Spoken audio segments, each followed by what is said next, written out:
All right, so we're into the celebrity spotlight this week, guys, and third week of March, and we're not gonna go politics because Gabe said no.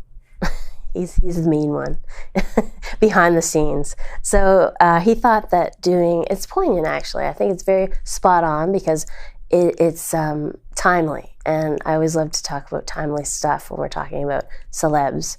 And Chester Bennington from Lincoln Park, he took his own life, and looking at his chart, I can see a lot of reasons why. I mean, he did suffer a lot of sexual abuse, things like that, which I do have a friend who went through the same thing, and I can see the pain. So I understand. But it wasn't just that. He has some things going on there that it was his time. You know, it was just his time to say peace out. You know, we have the exit points, the so-called exit points where we can take the out, you know, if we finish mostly what we've accomplished. So with him, you know, any celebrity, it's just so cool that I get to work with celebrities and see them and know about them, because you think they have it all together. They think, you know, they've got money, they've got fame, they've got all this stuff. I mean, the world is their oyster, but it could be further from the truth. That's why I love to work with the celebrity clientele, because you think it's, you know, I'm calling myself celebrity numerologist to be vain. No. I work with that group, so therefore I call myself that. Because think about if I work with a celebrity and they get their stuff together and they find themselves and they know their truth, which is what I do when I do a numerology chart, is I show you your truth, is it profoundly changes them to the point where they can touch millions, you know, whether it's through their songs or through their acting or whatever.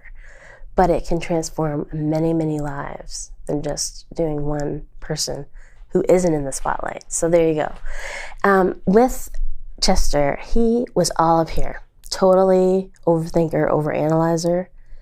He had an isolated 7, which meant he had a lot of hindsight learning, hence the sexual abuse and things like that. A lot of live and learn type experiences that by the time you're even his age, you know, I think he died at 41, you've racked up like 3 lifetimes in one with that kind of energy. And he had just a single one, which meant he wasn't able to really get it out. I think his work, his songs were probably his outlet. But I find it very interesting that he was born on the 20th day and he also died on the 20th day. So it was like a day of rest, as we always call it. It's like a day of like completion, or like taking the time to just say, okay, here's how it is. Is this what I want? You know, thinking about it and integrating it. So it's just an intriguing coincidence, I guess, or synchronicity. He was a 10 though, and 10s are usually adaptable people. That's their main trait, is adaptability.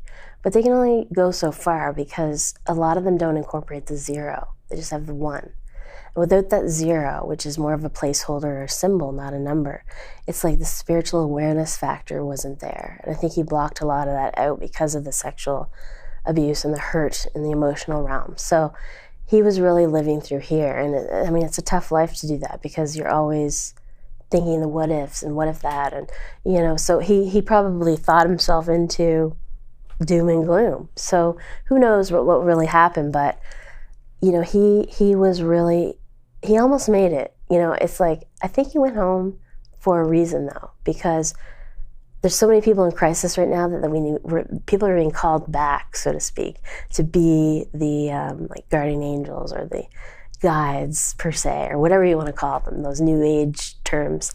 I just call them, you know, going back to the other side, the spiritual realm, because energy can be transformed or, you know, modified, but never destroyed. So when our body dies, our soul continues in some energetic form. So with his date of birth being the 10, he lacked personal confidence. He lacked the sense of standing in his personal power. And again, sexual abuse will do that to you, but also in his chart, he was lacking that. So he didn't have that sense of, you know, I'm standing tall in my who I am and what I'm all about. And so he struggled with that. He also had his gift as the 5 which is the expressive artist. And also his how is the 5. How does he express? And so it's like a double whammy 5, but 5 is also the number of the heart and emotions. So it was a tough thing going on. He actually died during a cycle of 12-3, which is like everything coming together. 12 is a whole and complete number, and 3 is a number of unity. So it was like, I'm completing the circle. So his last cycle would have been an 8. And 8 was the one, the very thing that he needed the most was stepping into that power and reclaiming that power from the abuse and you know, just standing tall in this power.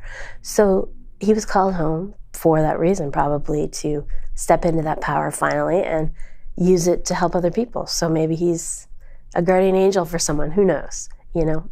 I don't know about the other side that much, but I'm not gonna wager a guess, and I'm not into the new agey stuff, so who knows? But I think he was called home. That's what I think. And I've seen a lot of celebs and their dates of death and all that stuff, and it seems very clear that it was an exit point, that it was time to go.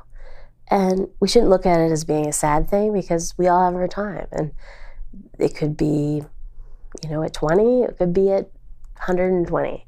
We just don't know. It's a mystery, and that's how life is. So anyway, he was, if I didn't say that, he was the lead singer for Linkin Park, by the way.